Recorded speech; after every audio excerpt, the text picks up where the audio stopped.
Hi friends, आज मैं एक नर्वस सिस्टम पर काम करने वाली मेडिसिन का रिव्यू करने जा रहा हूँ। एरिटोम 400 मिलीग्राम टैबलेट ब्रांड नेम से यह मार्केट में उपलब्ध होता है। अरविंद केयर फार्मा के द्वारा इसका प्रोडक्शन किया जाता है। कीमत की अगर बात करें तो 10 टैबलेट्स का एक स्ट्रिप मार्केट में 60 रुपीज़ का उपलब्ध होता है। फ्रेंड्स, अगर अभी तक आपने मेरे चैनल को सब्सक्राइब नहीं किया है तो प्लीज़ चैनल को सब्सक्राइब कर लें। बेल आइकन को भी प्रेस करें ताकि आने वाले सारे वीडियोस की नोटिफिकेशंस आप तक आ जाएं और आप मेरा कोई भी वीडियो को मिस ना करें। अगर आपने इस प्रोडक्ट को इस्तेमाल किया है तो आपके क्या क्या एक्सपीरियंसेस रहे हैं कमेंट सेक्शन पर लिखकर मुझे ज़रूर बताएं। अगर आप मुझसे फ़ोन पर बात करना चाहते हैं तो कॉल मी ऐप के द्वारा आप मुझसे फ़ोन पर बात कर सकते हैं। लिंक डिस्क्रिप्शन पर है। आप ऐप डाउनलोड करें, उसकी फॉर्मेलिटीज़ को कंप्लीट करें और कॉल मी ऐप के द्वारा आप मुझसे बात कर सकते हैं। आइए फ्रेंड्स, वीडियो को शुरू करते हैं। सबसे पहले देखते हैं इसकी कंपोजिशन के बारे में। तो फ्रेंड्स, इसमें पिरासिटाम 400 मिलीग्राम की मात्रा में उपलब्ध होता है। अब देखते हैं इसकी कुछ वैकल्पिक ब्रांड्स के बारे में। तो फ्रेंड्स, परसेप्टाल 400 मिलीग्राम टैबलेट जिसे पल्स फार्मास्यूटिकल्स के द्वारा बनाया जाता है। न्यूरॉक्स 400 मिलीग्राम टैबलेट जिसे अपेक्स लेबोरेटरीज प्राइवेट लिमिटेड के द्वारा बनाया जाता है।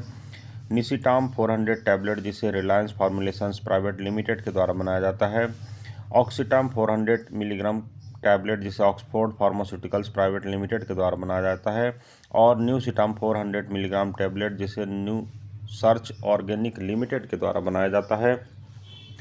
मार्केट में मिलने वाले सेम कंपोजिशन के साथ उपलब्ध ये कुछ ऐसे प्रोडक्ट हैं कि जो आप इस मेडिसिन के ना मिलने की स्थिति पर परचेस करके अपना काम चला सकते हैं। आपको इफेक्ट सेम मिलेगा क्योंकि इनके अंदर का जो साल्ट या मॉलिक्यूल होता है वह सेम होता है।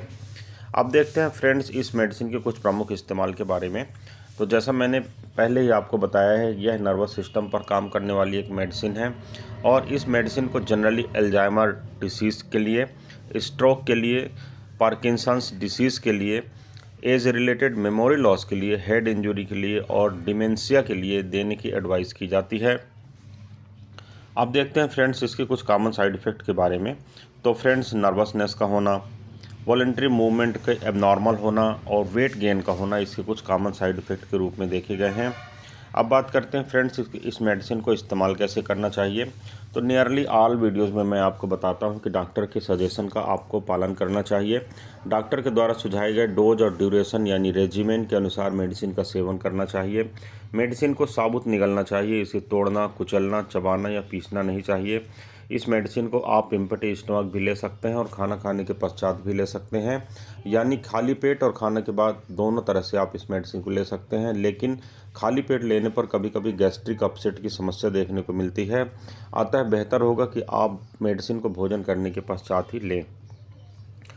आपको इस चीज़ का ध्यान रखना चाहिए कि मेडिसिन को अगर आप एक निर्धारित समय पर लेते हैं तो मेडिसिन की जो इफ़िशियंसी होती है वह बढ़ती है।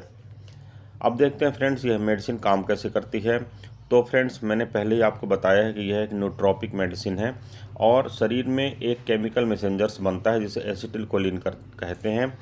उसकी गतिविधि को यह बढ़ाता है, उसकी एक्टिविटी को बढ़ाता है, जिसके कारण जो नर्वस सिस्टम होता है, नर्व सेल होते हैं, नर्व फाइबर होते हैं, उनके बीच का जो कम्युनिकेशन होता है वह बेहतर होता है।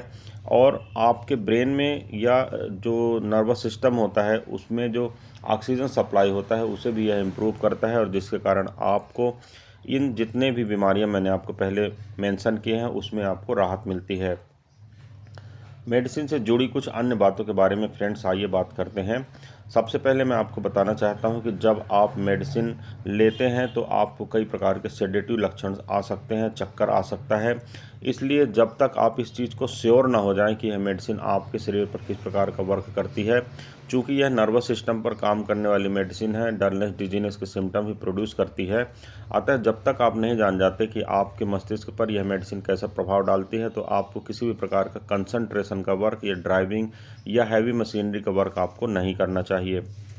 अगर आपको ब्लीडिंग से संबंधित किसी प्रकार की समस्या है, यानी अगर ब्लीडिंग डिसऑर्डर्स आपके शरीर में हैं, ऐसी कोई बीमारी एग्जिस्ट कर रही है, या आप खून को पतला करने वाली कुछ मेडिसिन का सेवन कर रहे हैं, अगर आपके शरीर में कभी पहले क्लॉट बना है या कुछ ऐसी समस्या है, तो आप अपने डॉक्टर से परामर्श करें, उसके पश्चात ही मेडिसिन का सेवन करें, क्योंकि यह मेडिसिन केमिकल इंटरेक्शन करके आपके शरीर पर गलत इफ़ेक्ट डाल सकती है। अगर आप प्रेग्नेंट हैं या प्रेगनेंसी की प्लानिंग कर रही हैं या स्तनपान करा रही हैं तो बेहतर होगा कि आप अपने डॉक्टर से परामर्श करें, क्योंकि ब्रेस्ट फीडिंग के दौरान या प्रेगनेंसी के दौरान आपके शरीर पर कुछ गलत प्रभाव इस मेडिसिन के द्वारा डाले जा सकते हैं। अगर मेडिसिन के लेने के दौरान आपके पेट में लगातार दर्द बनता है, लगातार दस्त आते हैं, लगातार उल्टी होती है, तो आपको अपने डॉक्टर से उचित परामर्श अवश्य करना चाहिए।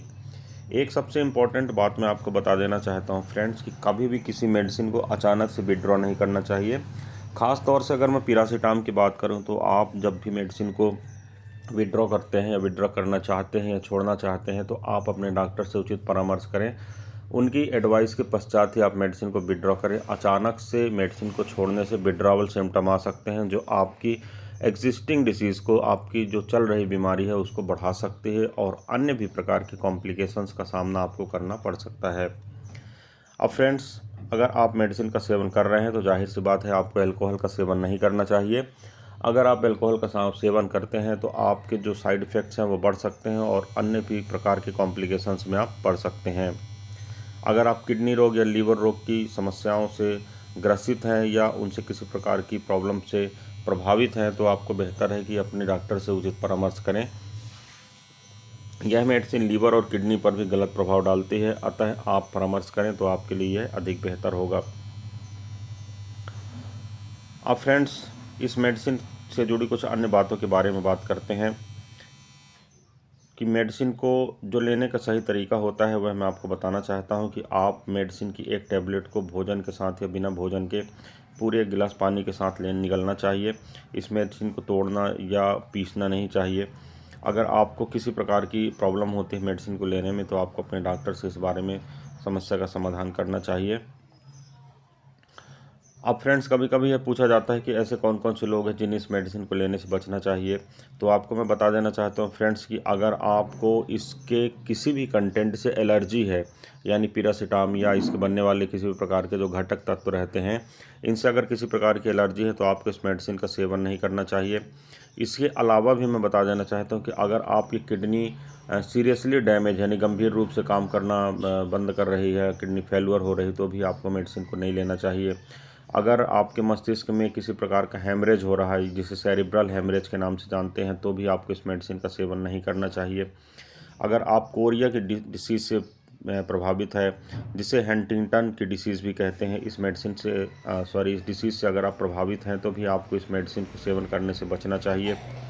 तो फ्रेंड्स, ये कुछ ऐसे स्पेसिफिक पॉइंट्स थे जिसे मैंने इसमें कवर किया है। और किस मेडिसिन को अगर आप लेते हैं तो आपके जो नर्व्स होते हैं उनमें कुछ अन्य प्रकार के मूवमेंट हो सकते हैं, जैसे ट्विचिंग हो सकता है, जर्किंग मूवमेंट हो सकता है, यानी आपके हाथ या पैर अचानक से फड़कन जैसी स्थिति में पड़ सकते हैं। तो आपको अपने डॉक्टर से इस बारे में परामर्श करना चाहिए। अपना लॉजिक लगा के मेडिसिन को अचानक से बंद नहीं करना चाहिए, अदरवाइज़ विड्रॉवल सिम्टम आ सकते हैं। जब भी मेडिसिन को बंद करना होता है तो एक टेपर डाउन शेड्यूल करके या मेडिसिन की खुराक को कम करके डॉक्टर इस मेडिसिन को बंद करने की एडवाइस आपको कर सकता है, अतः आपको अपने डॉक्टर का परामर्श अवश्य लेना चाहिए। तो फ्रेंड्स, ये था एक छोटा सा रिव्यू मेडिसिन के ऊपर। मैं उम्मीद करता हूँ फ्रेंड्स यह वीडियो आपको पसंद आया होगा। अगर वीडियो पसंद आता है तो प्लीज़ वीडियो को लाइक करें, चैनल को सब्सक्राइब करें। इस वीडियो में बस इतना ही। किसी अन्य अच्छे इंटरेस्टिंग टॉपिक के साथ आपसे फिर मुलाकात करता हूँ। तब तक के लिए गुड बाय। आपका दिन शुभ हो। जय हिंद।